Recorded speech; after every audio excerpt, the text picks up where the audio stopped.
Frequency Podcast Network. Stories that matter, podcasts that resonate.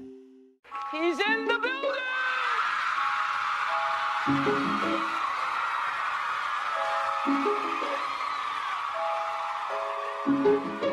Drink the moment. Drink it. I said empty your mind. Coquettish and coy. Ow. Ow. What? And there's people that are dying. The wickedly talented. More than great. It was historic. Crack is World. Oh, good for you. I have to apologize. One of the hottest. Welcome back to The Reheat, a podcast that re-examines the wildest celebrity news and scandals of yesteryear and asks how would we react to the same events if they transpired today. I'm Sadaf. And I'm your other co-host, Sarah Sahagian, and this week it's time for another Hot Off the Press. That's when we do a mini-sode that discusses the salacious headlines that are currently obsessing us. This week, we're going to talk about a bevy of juicy stories, and we're going to start out with something pretty tragic. It's really unfortunate. We're going to start off with the death of two Hollywood luminaries. Well, I mean, one classical music luminary and one Hollywood luminary, but it's just very sad what happened to Gene Hackman and to his wife, whom you may also know as Betsy Arakawa, who also sometimes goes by Betsy Hackman, who is an important musician. So basically, what happened to these two creatives is very, very sad. Forensic experts came to a really upsetting conclusion on Friday about the nature of their death. So Gene Hackman, who was 95, died of heart disease with complications from his Alzheimer's disease.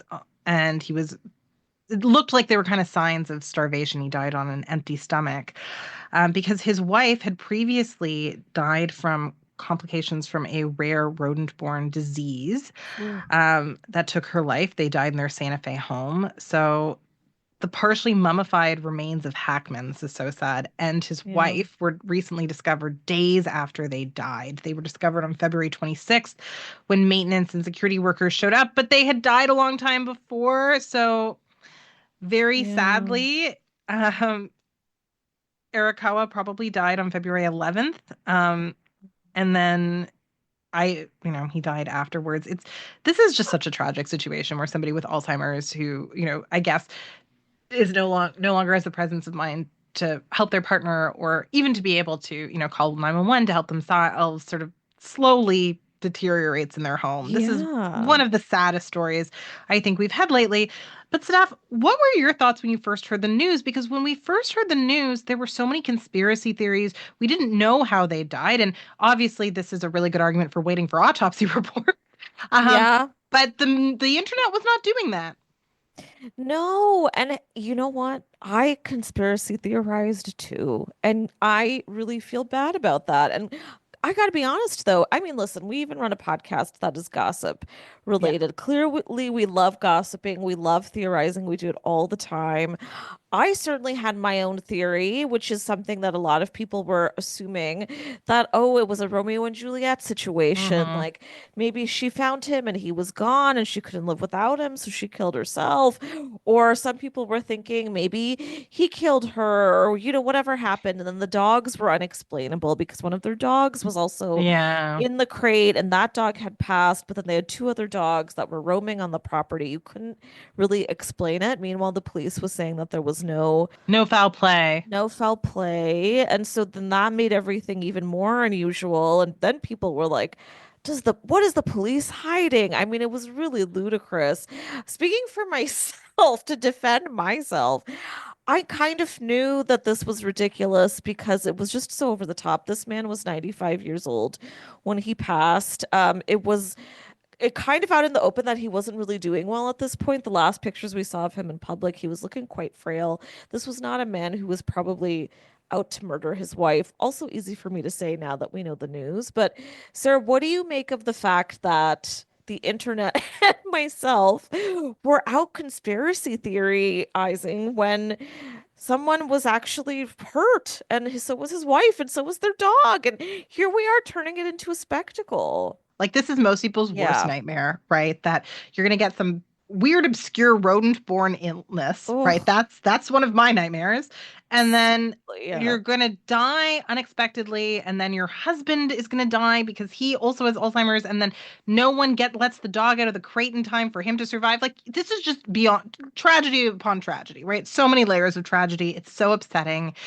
But I almost felt like when people found out what actually happened when the autopsies were revealed, that people were disappointed there wasn't foul play, right? Like, Oh, it that's didn't so interesting. it didn't rise to our Yeah. standards of salaciousness, where it was just like, oh, this is just incredibly sad. And there's a reason why the police said there was no foul play. Now, listen, I understand a lot of people don't trust the police, and I don't always trust the police either. And I have no idea what the police in Santa Fe are like. So who knows if they're trustworthy? Yeah. But it felt like the reason people Ooh. weren't trusting them was because they, for some reason, like, wanted like assassins to be involved or something like that, or they Mm-hmm. wanted this really frail man who's not really capable of murder to murder this much younger, healthy looking woman, right? Like, I don't know if he would have been able to kill her because, first of all, he looked frail, so I don't No. think he could physically have been able to attack her. And then if it was like a stealth attack, like wait for her to fall asleep, the man had Alzheimer's, so I don't know if he would have been able to create a strategy like that. I mean, it's Right. possible, but it just seems so unlikely that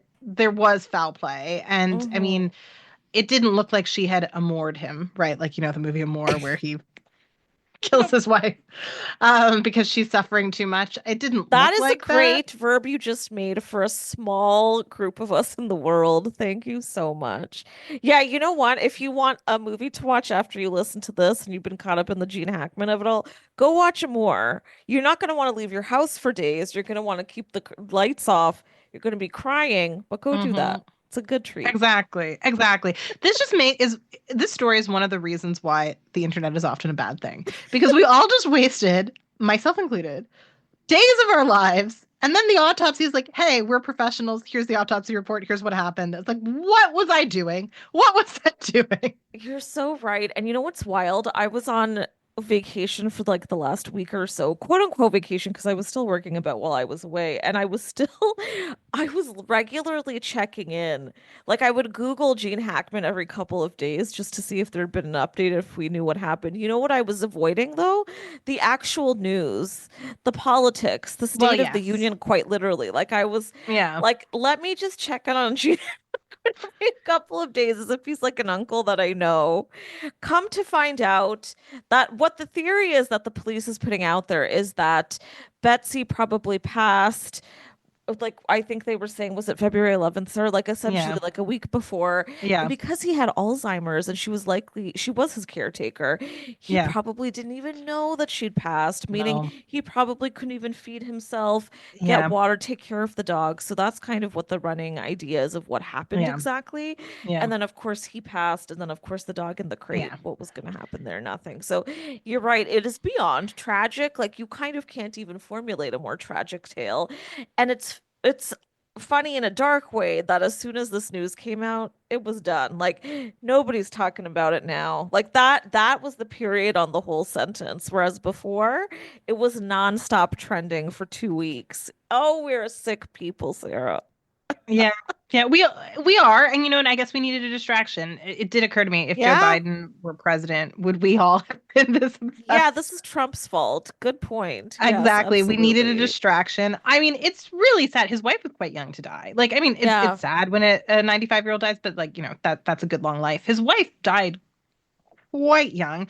And it's a really sad story because of that, and also because of the way Gene Hackman died. Like, no Yeah. one deserves to slowly waste away. That's awful. He has kids, and I don't want to blame them. But what, I don't Stop there, know. Sarah. Okay, No, it's no, just I'm kidding. I'm surprising to kidding. me. No, no, no. I'm absolutely with you. This is what I always wonder, especially as a South Asian person, where, Yeah. in our culture, we don't abandon our elders. But God, you know what? In a lot of Western cultures, that's what happens right away, the moment that you can dispose of them. Because I'm with you. I wondered this too. Where were his children? Because the reality is, no one checked on these people in all that time. Why? They're also rich people. So why didn't they have Right. like a live-in nurse to help his wife, care for him? Because that's a lot of work, caring for somebody with Alzheimer's. And I Mhm. know people who aren't rich, people who are, they're comfortable, they're upper middle class, who sacrifice a lot to prioritize that, because caring for someone in your home who has Alzheimer's is so time consuming and so hard. And so if I were rich, that would be the first thing I would spend my money on Oh if my partner yeah. had Alzheimer's, right? So Oh yeah, I yeah. just don't understand why they didn't do. I don't want to blame them, because I mean, I don't want to victim blame, but I do wonder if they'd had appropriate care, if maybe someone could have seen that she was sick and then could have helped him as well. Like, as somebody who lives in a condo in Toronto, I would know if my neighbors were mummified, right? So this is so foreign to me, right? Like, God. I would know. Can I tell you something?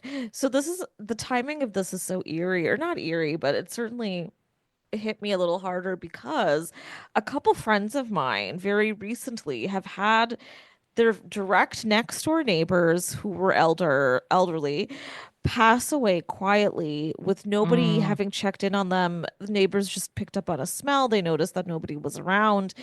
And then I also had a neighbor recently who had a little bit of an incident, and I was able to help her through it. And it could have been something much worse. And when I was talking to her and asking her if she had anybody to look after her, she was like, no, there's nobody in my life.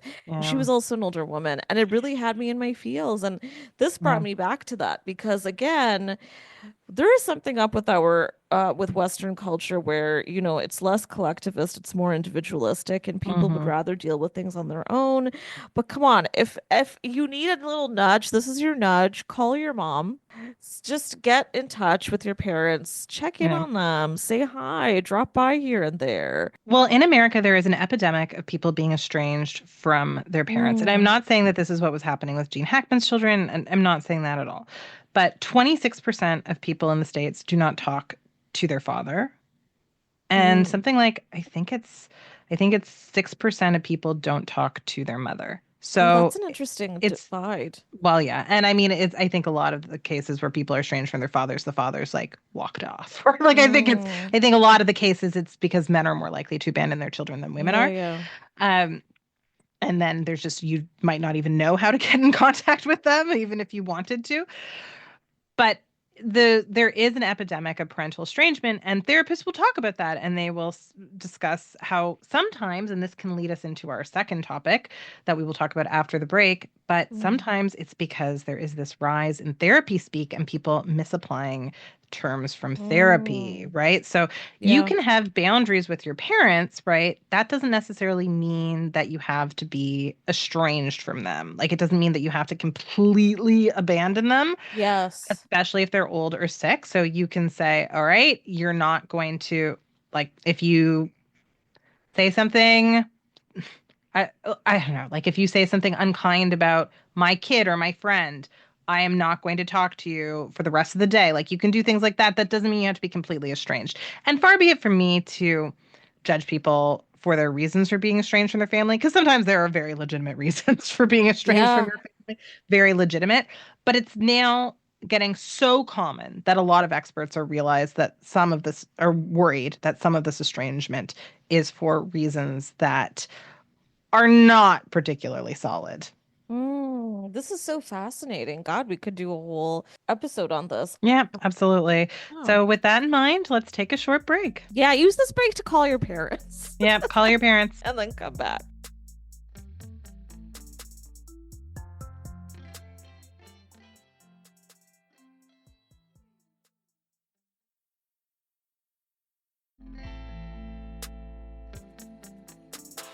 And we're back. Okay, Sarah, I have something I want to chat with you about. I know you're a little bit less on the reality TV plague than I am, but there is a wonderful show called Summer House on Bravo. Quick little premise, it's literally just about a bunch of hot 20, 30 somethings who live in a house in the Hamptons in the summer on the weekends, and we just watch them, do what they're going to do, shenanigans. Now, there's two particular people in this cast who got into the mainstream headlines this week, and I gotta say I felt a little embarrassed. It was like someone aired out my personal news and put it into like world, and now everybody knows. But here's the quick little recap. So two of these women, again, the reality stars, they were invited by Vanity Fair to host the Oscars red carpet. Now, Vanity Fair is a pretty high caliber publication. It's kind of surprising to me that they would opt for reality stars to do their red carpet, but that kind of seems to be the way that a lot of red carpets and hosting gigs are going these days. So the people I'm talking about are Paige, and Hannah. Hannah Berner, who is actually a comedian in her own right. She had a Netflix special recently. She's kind of a thing on TikTok. They have a podcast together called Giggly Squad. It's very popular. Now, they were speaking to Meg the Stallion at one point on the red carpet. This moment has gone viral. People are still chatting about it well after the Oscars are over. And the reason is because the moment Meg stopped in front of these two to chat, the first thing that happened was Hannah had a little bit of the best way for me to describe it is a racial microaggression. She started hopping up and down, sort of growling, and she was telling Meg, "Your music makes me want to fight." And it launched into this whole discussion online about why maybe you shouldn't be having influencers do a red carpet and have actual journalists who might be more sensitive and aware, because the reality is Meg's music is not about fighting at all, and that actually feels quite racial in a way, and her music is more about getting dressed up, going out for the night with your friends, being a bad bitch, like all of those things. And that was her response. She was defending her music and she kept coming back at them and saying, that's not really what my music is about. But both women didn't really let her speak. They just kept talking over her and interrupting. And Paige kept saying, "Hannah's your biggest fan. Like, this is a big moment for her." I don't know. It was really obnoxious. Hannah has since done the typical notes apology online. But anyway, I wanted to talk about this with you, Sarah, because I'm curious what you think about this new trend where I feel like influencers have sort of taken over quite a few jobs that we're used to seeing reporters do, or people who are broadcast journalists who take on these kinds of gigs. Is this appropriate? Is this, or are we like being old and not with it and just kind of dumping on these girls? What do you make of it? So I'm of two minds because I mean, when Joan Rivers did red carpets, like she also was such a journalist. Yeah, And that's I the guess thing. like she was a personality, which was kind of the closest thing we had to influencers at the time, right? She did a little Right. bit of this, a little bit of that. She was a stand-up comedian. She also, sometimes would host a talk show. I mean, she did a lot of different things. She Yeah. sort of became a fashion critic, even though she didn't have expertise beyond just being good at throwing a barb. So Yeah. part of me thinks like, well, the Oscars have always had people like this. And is this just the Mhm. evolution? And is it just that they're picking people who aren't very talented at it? Having said that, Joan did say things that were inappropriate, that were mean. I Yeah. mean, she was a notorious fat shamer. Like she Yeah. really Oof. probably gave, I'm not even kidding, probably, and she's dead, so you can say this. And I don't want to speak ill of the dead, but I also really don't want to get sued. She probably stoke the fires of people's eating disorders, right? Like there are probably Oh, people yeah. who had some episodes because of her, right? So I think this isn't new. This is just the latest iteration of it. And Mm, which begs the question, when will the Oscars and just the world in general take entertainment journalism seriously enough that we understand this is a craft? yeah. Let the actual entertainment journalists do the interviewing. Oh, I love that point, Sarah. That's really good. Yeah, it never really does get much respect, does it? And you make a really good point. Like, you know what came to mind first for me was Juliana Rancic, also Mm-hmm. longtime red carpet host. Mm-hmm. This is kind of what Mm-hmm. she does. That time Zendaya was walking the red carpet and she had dreads, and the first thing Juliana did was clearly judge her. Also a racial microaggression, saying, "Oh, she Mm-hmm. looks like she probably smells bad. She looks like she smells like patchouli," which, like, my God. Mm-hmm. So yeah, and this was another Mm-hmm. conversation that was sparked by a lot of this on TikTok, Mm-hmm. particularly, where folks were saying, actually, no, quite a few journalists haven't gotten this right either. This is not about that. This is about being Yeah, culturally aware. And I think that's true. that is such a good point. I think what you're saying is right on too. Maybe we're a little biased because we're journalists as well, Yeah. but I do want to see journalists do these jobs. I am a Mm-hmm. little freaked out by how much influencers are taking over what we do. When I go to media events now, it is majority influencers. Like it's strange. But here's the reason why, because they're more likely to create viral moments. Like, I don't know that Vanity Fair was bothered that this whole thing happened with Meg because it got them quite a lot of press. I don't know. Yeah. That's the whole reason they bring these people on, because they know they're going to get the numbers. Um, that But said, it's then, still yeah. depressing. And also, influencers aren't trained to tell a story. They're trained to be the story. So Right. that's why they Ooh. can't ever substitute for journalists, right? It's a different thing. Fine, send an influencer there. They can tell you what it's like to be at the Oscars. They can do a fun story about it that the people at home might like, but they're never going to tell the story of the Oscars. It'll be the story of themselves. So it just, Oh. journalism, whether you studied it or you learned it on the job, is something that you do have to learn. I'm not going to say that you need to necessarily have studied journalism. I mean, I'm sure it helps. I actually didn't end up studying journalism, but it's something that I feel like you need experience in. So if you were an Yeah. influencer and you've never worked as a journalist or studied journalism, I do wonder if you can stumble your way into a good story. And my guess is no. But this is just Yeah. this is a problem all over our culture, right? Like, and I participate in this because for health advice, I will follow people. Like, there are some influencers I really love who Yeah, have me no too. expertise, like Yeah. no expertise whatsoever, and I don't know why I Same. follow them. Same.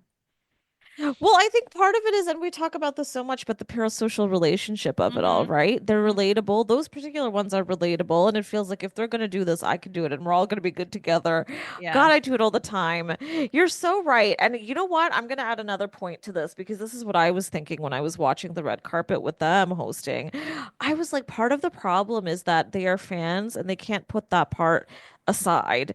Like, it's 100% a really weird thing to be an entertainment journalist, and sometimes you will interview people that you're a fan of. It's strange. It's absolutely a strange dynamic. And the more you do it and the more you practice it, the more you realize they're actually not that special, and like you're able to be a little bit more chill and get less starstruck. And maybe this is also just a snobby thing for me to even say, but I think you have to be able to compartmentalize that because that's part of the problem with their entire red carpet behavior was they were fanning out at everyone who would come and stop by.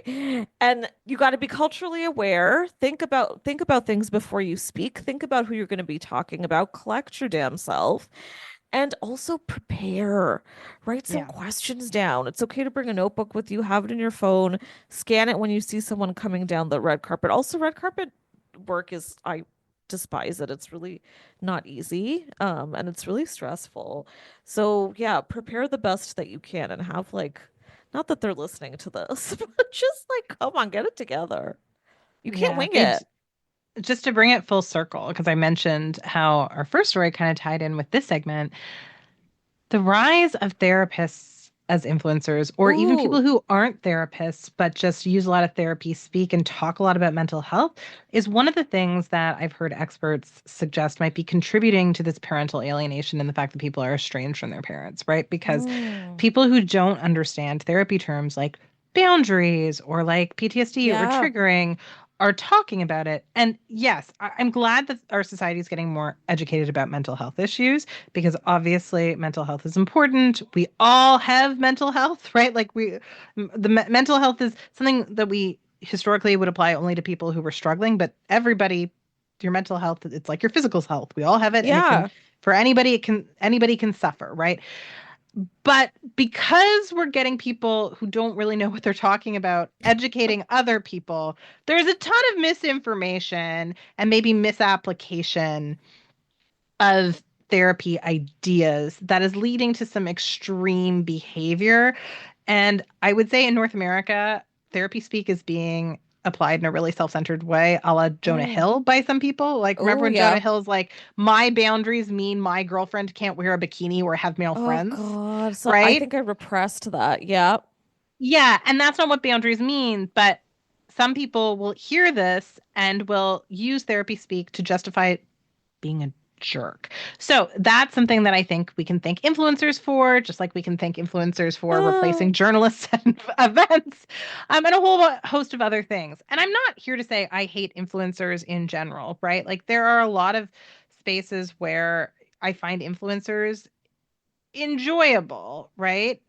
But if you're not there to entertain me or to be comedic, and you don't say have a PhD in the subject you're educating me on, yeah. I don't know if I want you to be there, right? I mean, just know your place as an influencer. Like there's a historian I follow who does lots of really cool innovative stories on Instagram. I like her, but she's educated. She's not misinforming people about history, right? Yeah, If you just like read a Wikipedia article on CPTSD and then you decide to do a TikTok on CPTSD, I don't want to see that content. I'm old. No, me either. I am so with you. Honestly, that is the perfect pin on that. Absolutely. And mind you, Sarah and I try hard to avoid doing that too on the reheat. We will always check ourselves and check each other for that. And you're welcome to check us too. You can email us or DM us anytime. But yeah, you got to just, be aware, be self-aware. Think Yep. twice. Think twice. Okay. Think Yeah. twice. Now, on that note, I think we take a quick little break and then we'll come back with one more little gossip snack to nibble on.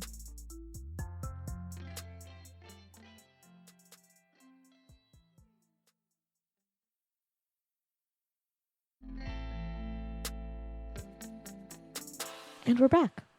Okay, Sarah, I have one more thing that I wanna talk to you about. Now, have you been aware of any of the chatter around this new reality show called The Baldwins, featuring the good old Alec Baldwin and his good old, culturally confusing, Not Spanish wife.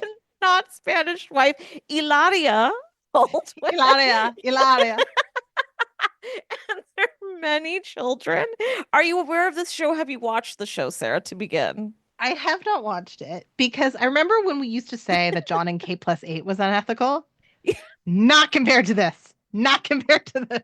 Oh my Lord. I actually, what's funny, I didn't even think of that as a comparison, and you're absolutely right on. It's kind of the best. These two have 8 children. 8 children.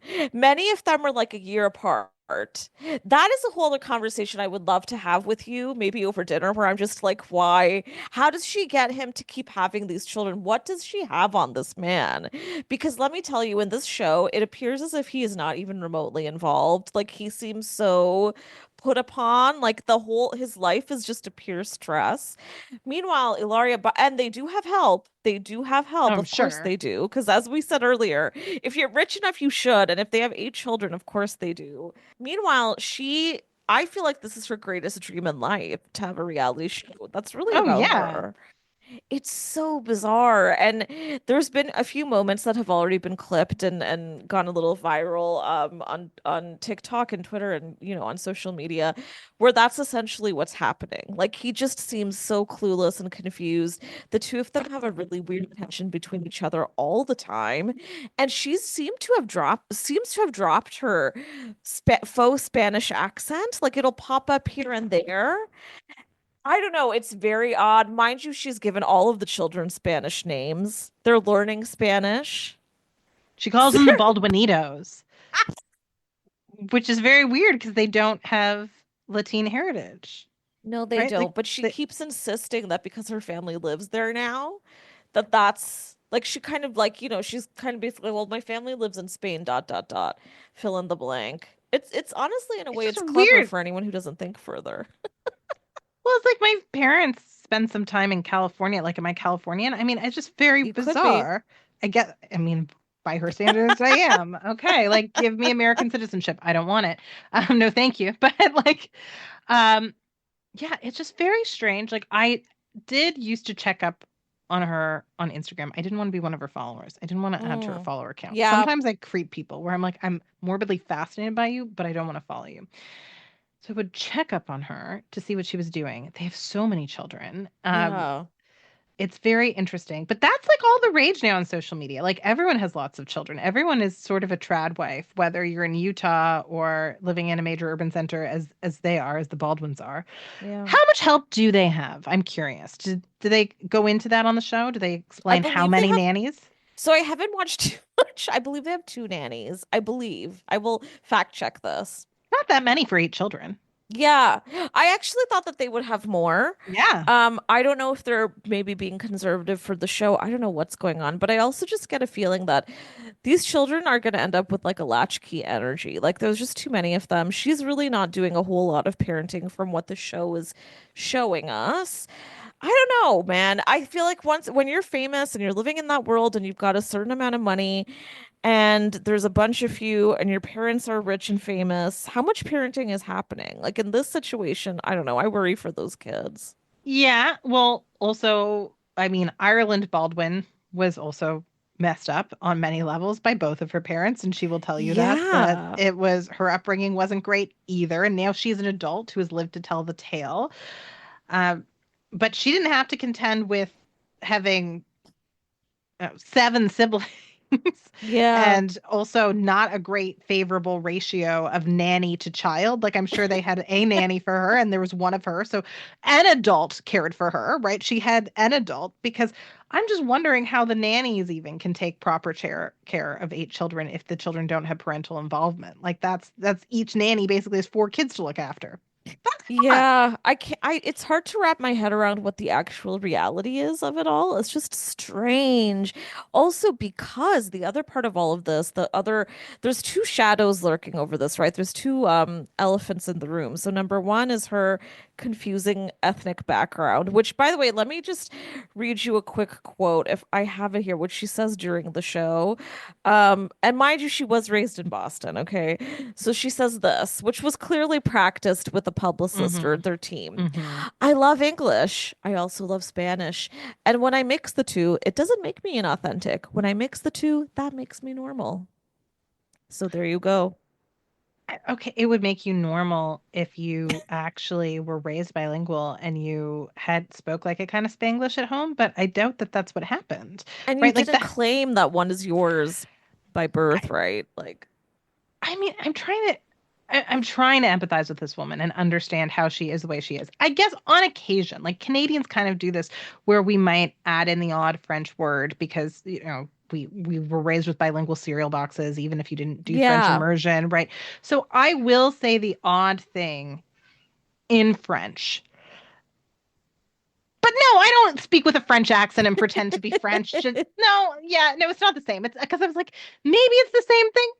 No, it's not the same thing. Like Yeah. being like, oh, that's pret-a-porter is not the same thing as pretending on a talk show that you don't know the English word for cucumber, No, which it's a she has done. disaster, which she has very much done. I will happily link to that clip in the show notes. You could just enjoy that. Well, okay, so the second elephant in the room, and this is a pretty big one, maybe even a bigger one, should be a bigger one. Lest we forget, Alec Baldwin was part of a film called Rust, Yes. which he entered in trial for just as this show was premiering. So why was he on trial if you don't know? Because a cinematographer on the film named Helena Hutchins, she was shot and killed by a bullet that was supposed to be a blank but ended up being quite a real one. And he was the one who was actually holding it in the scene. He wasn't aware of what was in the gun, allegedly. So this was a whole trial. This was a whole case for a couple of years now about who's at fault for this, for her death. Was it the people involving, was it the props master? Was it the director? Is it Alec Baldwin as the actor? It's just been such another massive tragedy, and I don't know how you go forth from there. And he's talked about how he's lost work since, and it's been harder to bring in a check. I have to say, and I know, please don't come at me or do come at me, but I know that a lot of people blame Alec for this. I don't really understand how he's at fault for it. I don't think he is. Maybe that's besides the point, but in the show, they do touch on it, which I was surprised by because Oh, I thought they really? would act like it's not happening. But it's Okay. still a little strange because they'll talk about how much of a mental and emotional impact it's had on him and therefore his wife, and then maybe on the children, and like how he comes home and he's a little sad and how he's not getting work like he was hoping he would. And he even does say, like, this show will hopefully put him back in the spotlight in a good way. He's pretty honest, but there's something uncomfortable about it where they kind of keep touching on Helena Hutchins being gone and how they don't want to kind of make this about them, but at the same time, they're glad that they're managing okay after everything that happened. It just kind of, it's strange. Helena Hutchins left behind a son. She Yeah. left behind a partner who Yeah. are definitely still grieving. And then to Yes. see this star go forward with this show where it is kind of being made about them. And hey, here's the thing. Of course, it's impacted them too in a certain way, but I don't know. It just all ends up feeling dark in a way where I'm like, that's also not really what I want for my reality TV. What do you think, Sarah? Is that weird? I don't know. How do should they handle it, if at all? That does sound really upsetting. I mean, I think, correct me if I'm wrong, but I think the reason why people think he might be responsible isn't because he shot the gun, because like if you're an actor and they give you a prop, it is what it Right. is, but because he was the EP, so he could have, Oh, I he see. wasn't doing his due diligence to create like a safe I set see. that the whole set overall, like it was an institutional failure. And Mm, if you are, and I think he was the EP, don't quote me on that, but if you are the EP, that is I think he your was. responsibility, right? So someone's culpable, and then Yeah. he would be the most culpable. And anyway, I don't know. I'm not a lawyer, and I also have never worked on a film. I mean, I guess I have worked on a film set, but not like, a feature film set with live ammunition or fake ammunition of any sort. So I'm not an expert here, but it is one of those things where, does he really think he's going to end up back in the spotlight? Like, actually, like that's just so delusional that he thinks that he's going to get like, I don't know, a role in Steven Soderbergh's next movie or whatever. No, I mean, Alec Baldwin is an interesting actor. You make a really good point because he's had some tough moments again and Mm-hmm. again and again and again. It's endless Yeah. from how he spoke about Ireland Yeah. to That's true.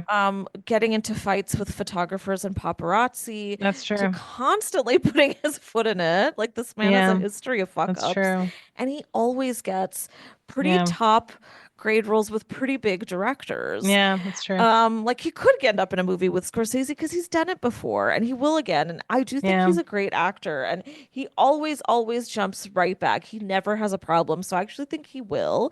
I don't know if he'll Okay. have like a big starring role. I think maybe he'd be in ensembles.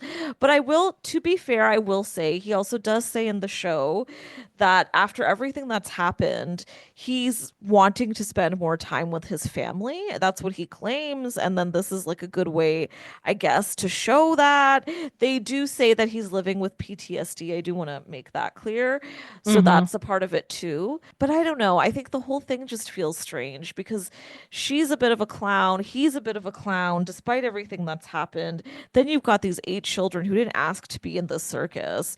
It feels weird to be watching them on display. Yeah. Also, I am a little bit, it is a little bit strange to me that they decided to have more children after this accident if they were struggling. Uh, that is a little strange to me. I don't want to be too judgmental because that's such a deeply personal thing, but it almost Yeah. felt like they were having more children to whitewash their image, or if I'm being slightly less cynical, to lift Alex's spirits. It just didn't feel like they were doing it for the right reasons because previously they'd said they were done.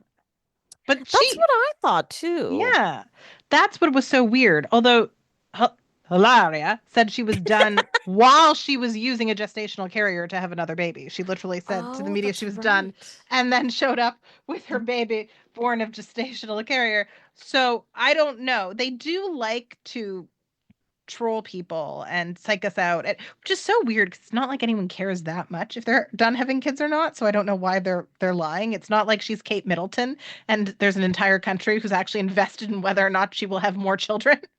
Yeah, yeah, it's very odd. I think this woman is trying very hard to grasp at fame however she can, and maybe that is the route that she felt might suit her best. I feel like she wants Yeah. to be a little bit of a, as you said, like, yeah, that kind of lifestyle personality or like a Martha Stewart situation, it's never going to happen. I mean, the ethnicity thing is already going to hang over her head. The Alec Baldwin stuff is pretty intense. Like, I don't know, man. I don't see it for her. It's just so strange. And maybe as a final point, I want to go back to what you said about John and K plus 8 because I think it's the best comparison. Those kids, all these years later, they're not all doing great. And the family No. is like partly estranged. Some of the kids are with Kate, some of them are with John. Hmm. A lot of them don't talk to him, some of them don't talk to her. The kids are separated. It's awful. And I don't know that the case would have been the same if they weren't putting their lives on TV for so many years. I don't know. What do you think could be the potential risk to these kids? Yeah, I mean, I think probably being on TV is very hard. I think in the case of John and K plus 8, I have more sympathy because it's really hard to have 8 kids. And a lot of people blame them because they're like, you did IVF. And at the time, I think people weren't really educated about how IVF works, and even users, because they said, like, well, they put in so many embryos because they want one to stick, right? If you have fertility Yeah. problems, the goal is one live birth. And honestly, you probably shouldn't put that many embryos inside someone who doesn't actually want to have sextuplets. But that's what happened. They ended up with sextuplets, and then they were in this financial crisis. They've gone from being like comfortably middle class to people like she was a nurse. I think he did something in computer programming. Correct me if I'm wrong.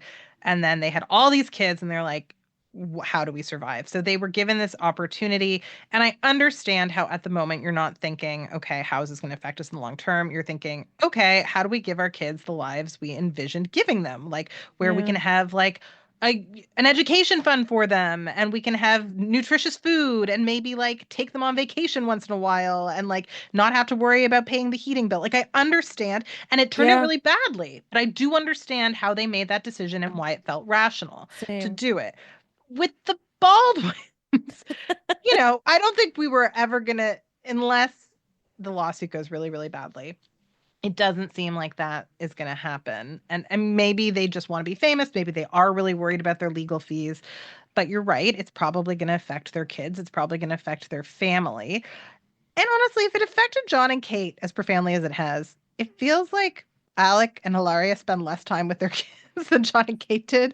So I feel like the chances of estrangement might be much higher. Yes, I completely agree with you. I think that is so spot on. Again, I want to say allegedly it looks like they don't spend time with their children. They probably don't as much as they're trying to paint the picture as, but I want to cover us legally. You said it. You said it. I think that's all that needs to be said, really. I will add that Rust, the movie that all this drama is around, is going to be coming out. There was a lot of talk about whether they'd even finish it.